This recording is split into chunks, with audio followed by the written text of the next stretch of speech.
मंत्री जी बिगाड़ गए मुजफ्फरनगर अरे में। यार जब उन्होंने बैठ जाओ सब लोग, नहीं, बैठ जाओ सब लोग। ये मुजफ्फरनगर का अपना एक मिजाज है और ये लोगों का अपनापन है। अब तो मैं सरकारी तंत्र में आ गया तो मुझे सुरक्षा कर्मी मिलने लग गए। मेरे और आपके बीच किसी सुरक्षा कर्मी की जरूरत है क्या? सर ठीक हो गया सर। तो इसलिए मेरे घर परिवार के लोग बड़ी भावना के साथ आए। रमजान का भी समय है, किसान की तो वैसे ही 24 घंटे ही काम होते हैं, सारी चीज छोड़कर। अभी कोई चुनाव नहीं, चुनाव में तो सरगर्मियां रहती हैं, लोग लाने में और बांधने में लोगों को किसी तरह। लेकिन अभी कार्यकर्ताओं ने मेहनत की।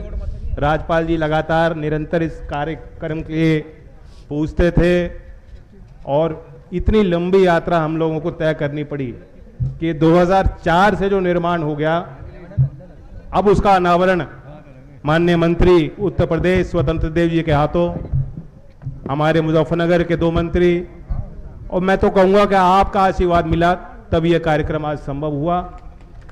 और सही बात, अक्सर अच्छे काम समय पे ही होते। ये तय था कि उस पत्थर पे भारत रत्न लिखा जाएगा और ये भी गौर करो कि चौधरी चरण सिंह जी को भारत रत्न मिलने के बाद पहली उनकी ऐसी मूर्ति है जिसका अनावरण पूरे देश में हो पाए।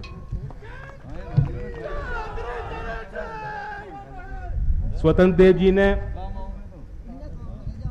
काफी बात बताई और इसमें कोई शक नहीं है, इस सरकार में कोई गबन नहीं कर सकता, कोई अत्याचार नहीं कर सकता, उसे बर्दाश्त नहीं किया जाता। उन्होंने अपनी बात कही कि जब से मैं मंत्री बना हूं, मेरी पूरी निगाह जो है जहां भी जाता हूं, जिस क्षेत्र में जाता हूं, सिंचाई के साधन पे और नहरों पर टिकी रहती है। अब मेरा सोचो, जब से मैं जाता हूं, मैं स्कूल और कौशल विकास की जहां जहां जाता हूं वही देखते हैं मुझे। आज चौधरी अजीत सिंह जी की स्मृति में अनोखा काम हुआ। मुजफ्फरनगर के 103 स्कूलों को चिन्हित कर कर एनएसडीसी ने और पियर्सन ग्रुप ने, जिसके देश के अध्यक्ष विनय कुमार स्वामी पियर्सन की तरफ से आए हैं, इन्होंने सीएसआर का पैसा लिया।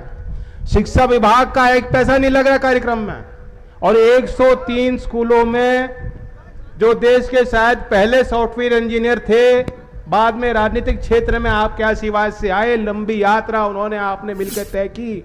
चौधरी अजीत सिंह जी की स्मृति में आज ये कार्य हुआ और 103 सरकारी स्कूलों में बच्चों को आधुनिक शिक्षा देने के लिए कंप्यूटर वितरण का कार्य भी आपके सहयोग और आशीर्वाद से संपन्न हुआ।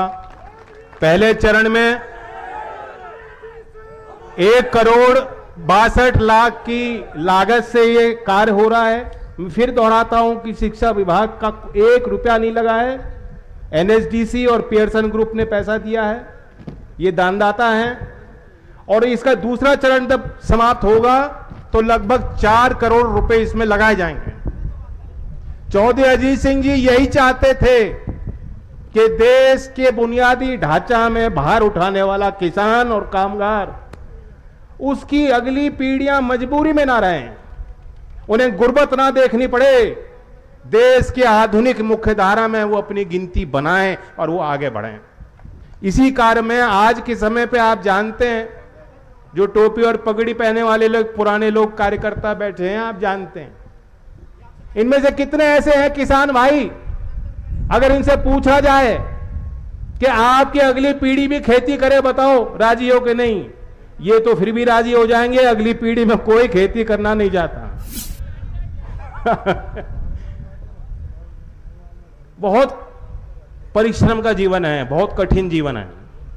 कभी कभी मैं दूसरी बैठकों में होता हूं जहां नीति को समझने वाले विचारक देश दुनिया के बैठते हैं, वो कहते हैं कि भारतीय कृषि व्यवस्था में परिवर्तन क्यों नहीं हो पाता।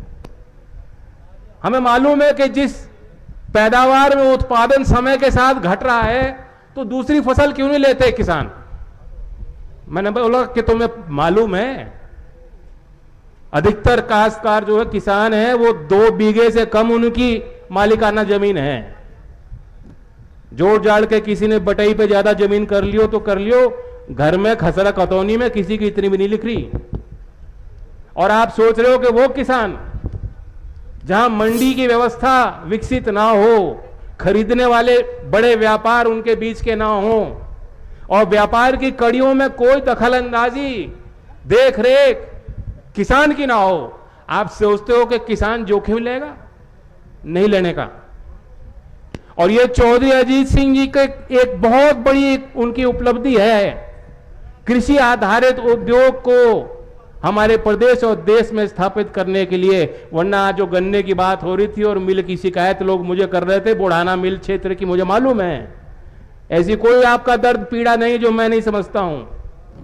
लेकिन ये मिल नहीं बनी थी, ये मिल नहीं लगनी थी अगर आपके अंदर प्रबल इच्छा शक्ति नहीं होती और चौधरी अजीत सिंह जी जैसा एक काबिल नेतृत्व देश के किसानों को नहीं मिला।